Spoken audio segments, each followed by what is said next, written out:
Começa agora Revidecast, o podcast da Revide.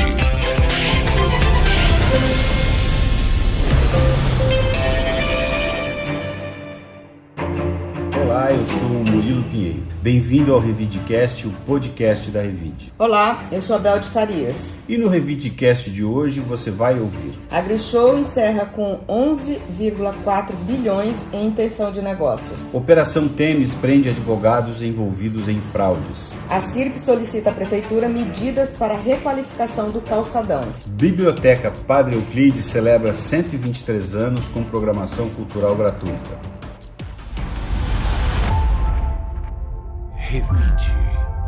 A AgriShow, principal feira de tecnologia para o agronegócio da América Latina, apresentou no dia 1º de maio o balanço final da sua 31ª edição. O evento registrou 11,4 bilhões em intenção de negócios, 22% a menos em relação ao ano anterior. Os números refletem os setores de máquinas agrícolas, irrigação e armazenagem. O evento registrou 197 mil visitantes durante os 5 dias, número semelhante ao verificado na última edição, o que reforça que a AgriShow permanece sendo a vitrine do agronegócio brasileiro.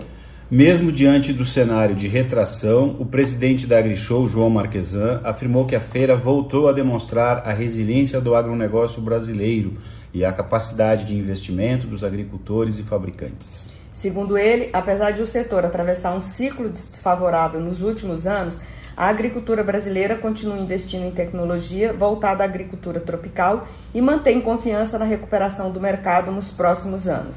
Marquesan destacou ainda que o agronegócio segue sendo estratégico para o futuro econômico do país e que o setor continuará preparado para atender a demanda nacional.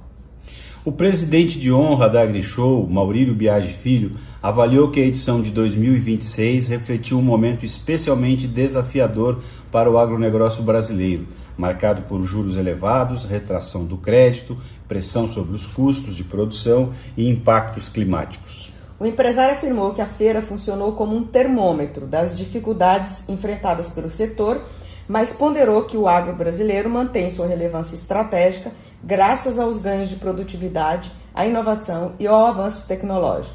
Para Biagi, mesmo diante das pressões econômicas, o Brasil segue em posição privilegiada no debate global sobre segurança alimentar e transição energética, sustentado pela força da agricultura de precisão, da matriz energética renovável e da capacidade de adaptação do setor. Acho que assim, falar que, mesmo quando você pega um número, que foi 22% a menos, nós ainda estamos falando de 11,4 bilhões em intenção de negócio. É muito dinheiro, né?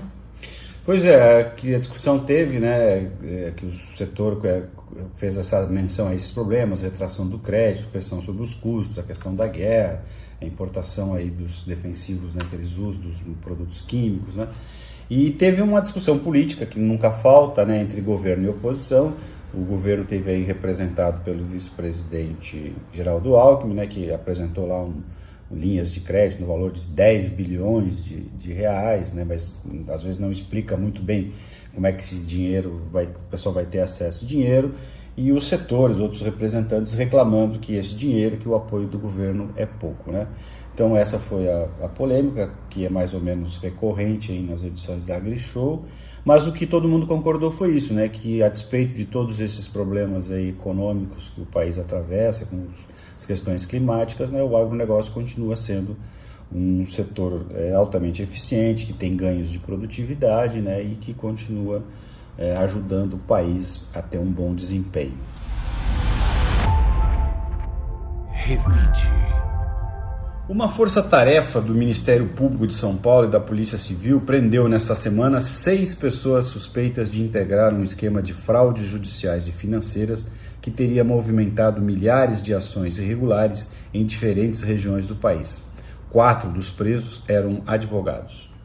A operação foi realizada em Ribeirão Preto, Igarapava e Sertãozinho e marca a segunda fase da Operação Temis, iniciada em 2018. A Justiça também determinou a suspensão do exercício profissional dos investigados, o bloqueio de bens e a interrupção das atividades de empresas ligadas ao grupo. Segundo o GAECO, o esquema consistia na captação de pessoas em situação de vulnerabilidade para utilização indevida de seus dados em ações judiciais, muitas vezes sem o conhecimento das vítimas. As fraudes envolviam pedidos relacionados aos planos econômicos, Collor, Verão e Bresser. As investigações apontam ainda o uso de empresas de fachada e um prejuízo estimado em 100 milhões a instituições financeiras. Somente em Ribeirão Preto, mais de 53 mil ações teriam sido distribuídas em 2 anos, contribuindo para a sobrecarga do sistema judiciário. De acordo com o Ministério Público, os suspeitos também utilizavam procurações assinadas sem o pleno esclarecimento às vítimas, atraídas por promessas de renegociação de dívidas e limpeza do nome. As investigações continuam. Pois é, quando você tem assim, um grupo de advogados dando golpe, você começa a pensar, meu Deus do céu, definitivamente parece que está tudo contaminado, né? O país está numa contaminação de corrupção, de tanto golpe que é desanimador. E essas pessoas a gente fica pensando, né? Só em Ribeirão Preto, um grupo de advogados protocola na justiça 53 mil ações, né? Não sei como é que o pessoal acha que ninguém vai descobrir, né? Que são as mesmas pessoas que acabam, né? Os nomes de tanto passar pelos funcionários, as mesmas ações, acaba chamando a atenção do Ministério Público, da Justiça, né? Então era um golpe aí que não tinha mais. A verdade é que quando o golpe é descoberto, a gente vê os valores que são apreendidos, os carros de luxo, isso e aquilo, você vê que o negócio funcionou mesmo por um bom tempo até que fosse descoberto. Revide. A Associação Comercial e Industrial de Ribeirão Preto, a CIRP, protocolou um novo ofício junto à Prefeitura, cobrando ações de requalificação do calçadão, no trecho da Rua General Osório, na região central da cidade. O documento foi encaminhado ao vice-prefeito e secretário da Casa Civil, Alessandro Maraca, e reforça a importância estratégica do espaço para a economia, o comércio e a convivência urbana. Assinado pela presidente da entidade, Sandra Brandani, e pelo superintendente da Distrital Centro, Paulo Langruber, o ofício apresenta um diagnóstico técnico atualizado das condições do local. Segundo a CIRP, vistoria realizada pela equipe de urbanismo apontou degradação dos canteiros, precariedade do mobiliário urbano, como bancos e lixeiras, além de problemas na iluminação pública, com postes inoperantes e grande quantidade de lâmpadas queimadas. A associação afirma que as demandas já haviam sido apresentadas anteriormente, mas que até abril nenhuma intervenção concreta havia sido realizada. Em nota, a Prefeitura informou que desenvolve desde o início de 2025 um conjunto de ações voltadas à revitalização da região central. Entre as medidas citadas estão as melhorias na Avenida Jerônimo Gonçalves, reforço na limpeza urbana, ampliação da manutenção de áreas públicas e aumento do patrulhamento da Guarda Civil e da atividade delegada. A administração também anunciou a criação de um grupo de trabalho permanente para acompanhar as demandas do centro. Pois é, essa história do centro é um negócio que é a CI, é todo mundo envolvido e o negócio parece que não sai do lugar, né? Pois é, a eterna discussão do centro, né, e essas questões aí. É claro que a gente, né, tem os dois lados da questão. A gente sabe que o poder público aí tem uma pressão muito grande, né, as demandas são muitas e os recursos são escassos, né. Porém, quando a gente vê uma manifestação dessa da CI, né, ela está cobrando coisas que seriam básicas, né, bancos, lixeiras, iluminação pública, né, os postes, né, e lâmpadas queimadas que envolvem a empresa aí que está prestando um serviço que está em discussão também na cidade, né. Então, é aquela história, né? As grandes transformações precisam começar por pequenas mudanças, né? Então, assim, eu acho que o esforço que teria que ser feito aí entre a CI e a Prefeitura seria tentar, né, como um ponto de partida, resolver essas questões básicas aí, né? É injustificável uma cidade do porte de Ribeirão não ter lixeiras em quantidade suficiente, com recolhimento constante, né, para resolver um problema, por exemplo, que é o do lixo. A questão da iluminação pública, troca de lâmpadas, também é uma questão resolvível, né? E aí, feito esses trabalhos básicos, aí a gente acho que aí abre o caminho, abre a possibilidade de resolver aí os problemas maiores do centro, que são bem antigos, né? Revide. A Biblioteca Padre Euclides celebra ao longo de maio seus 123 anos com uma programação cultural gratuita e aberta ao público em Ribeirão Preto. A agenda reúne palestras, atividades ligadas aos quadrinhos, leitura, humor e apresentações musicais, reforçando o papel da instituição como um dos principais espaços culturais da cidade. Entre os destaques estão a palestra da historiadora Nainora Freitas sobre a trajetória do padre Euclides Gomes Carneiro, o encontro Quadrinhos e Etnia no Brasil com Arnaldo Martinez Baco Júnior, a participação do escritor Menalto Braff, um stand-up literário com Marcelo Nocelli e o espetáculo musical Chiquinha e Zequinha, que encerra as comemorações. Fundada em 1903, a biblioteca possui cerca de 25 mil títulos, incluindo obras raras e as primeiras edições da literatura brasileira. O espaço também abriga a Gibiteca BPE e a Feira Permanente de Livros Usados, Velhas Novidades. A programação completa está disponível no portal da Revide. Acho que a primeira coisa que a gente tem que falar é da Fatu, né?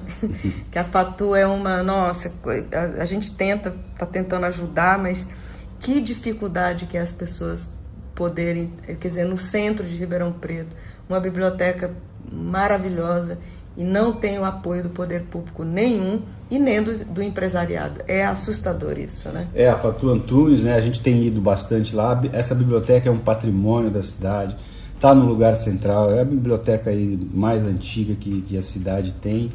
E colocando em números práticos, né? 10 mil reais por mês faria uma diferença enorme, né?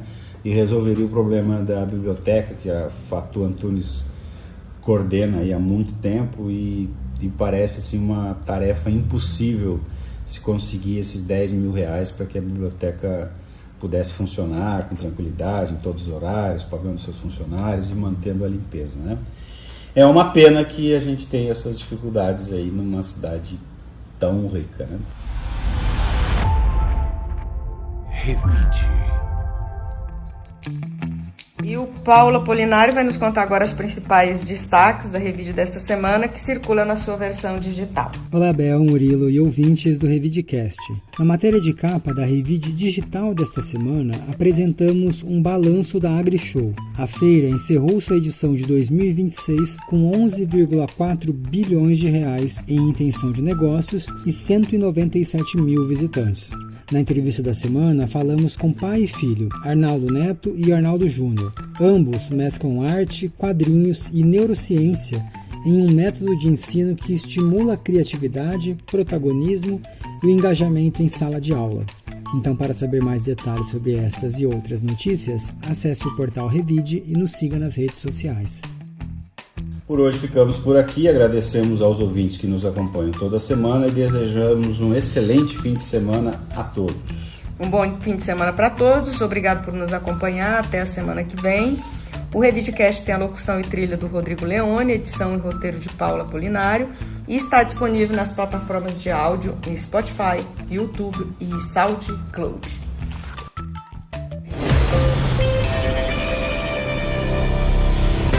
Você ouviu Revidecast, o podcast da Revide.